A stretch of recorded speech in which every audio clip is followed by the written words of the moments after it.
भगवद्गीता किञ्चिदधीता भगवद्गीता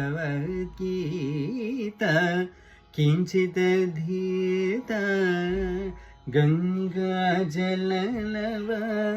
कणिका पीता भगवद्गीता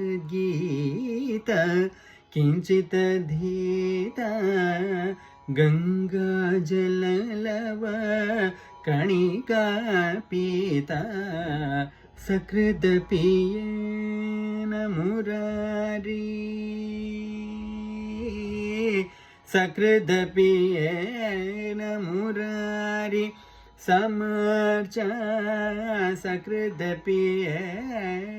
मुरारी समर्चा क्रियते तस्य यमेन चर्चा।